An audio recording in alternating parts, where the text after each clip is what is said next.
السلام علیکم، میرا نام شہیر منیر ہے۔ آج ہم موجود ہیں نیار کے پلیٹ فارم پر، ہمارے ساتھ آرکیٹیکٹ شاہنواز ہیں۔ جی سر، آپ اس بات کا اندازہ کیسے لگاتے ہیں کہ کوئی ریئل اسٹیٹ پروجیکٹ قابل عمل ہے یا نہیں؟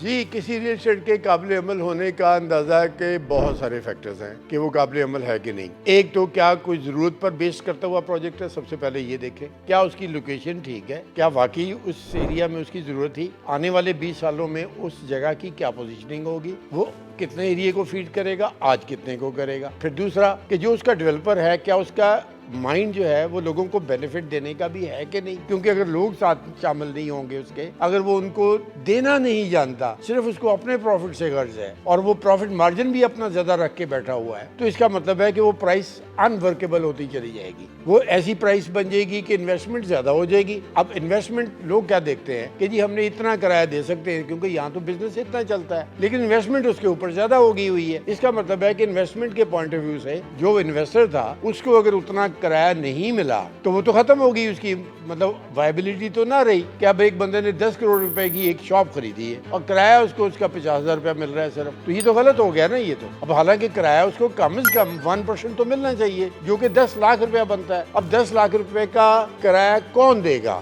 ایسا بندہ ہی دے گا جس کی 40 سے 50 لاکھ کی سیل ہو پر منتھ، پھر وہ 10 لاکھ کا کرایہ دے گا نا۔ لیکن اگر وہ رائٹ جگہ پر پروجیکٹ نہیں بنا ہوا اور وہاں اتنا بزنس چلتا ہی نہیں کہ وہ بندہ اتنا ارن کر سکے، تو پھر وہ کرایہ کہاں سے دے دے گا؟ اس کا مطلب ہے کہ انویسٹر کا فیلئر ہو گیا، وہاں پر وہ جو اس کا مقصد تھا انویسٹ کرنے کا وہ ختم ہو گیا۔ ایسے یہ فیلئرز ہوتے ہیں پروجیکٹس کے کہ ریئل اسٹیٹ کے پروجیکٹس بند تو جاتے ہیں لیکن اکثر اوقات آپ کو چلتے ہوئے نظر نہیں آتے۔ اب جیسے فیصل آباد میں ایک آپ نے KFC کے سامنے ایک کارنر پر بڑی سی بلڈنگ ہے جو 5 سال ہو گئے ہیں اس کو، بالکل اس کا گرے اسٹرکچر کمپلیٹ ہے، ایک دکان بھی اس میں نہیں کھلی، اس لیے کہ ڈیولپر نے وہاں گیم پلے کیا۔ ایکچولی گیم پلے کیا کیا اس نے کہ جو 1 کروڑ کی چیز تھی اس نے 10 کروڑ میں بیچ دی۔ فنکار تھا نا، وہ بیچنے والا فنکار تھا، سٹوریاں سنانے والا بغیر ریئلٹی کے۔ اب جب وہ بلڈنگ کمپلیٹ ہو گئی، اب اتنا کرایہ دے کون وہاں پر؟ وہاں پارکنگ ہے نہیں، وزٹر وہاں رک نہیں سکتا اور اتنے رینٹ کے اوپر وائبل نہیں ہے کسی ریٹیلر کو، تو دیٹس دی فیلئر۔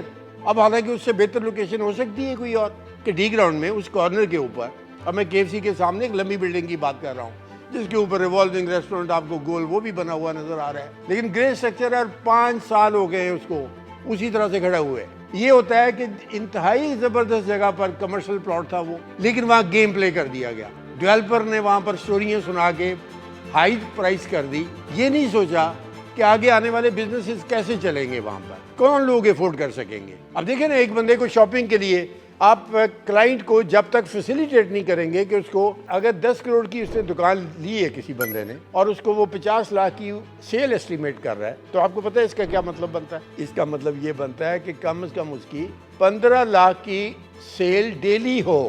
15 لاکھ کا مطلب ہے کہ اگر 10-10 ہزار کے کلائنٹس بھی آئے تو 150 کلائنٹس آئے وہاں پر۔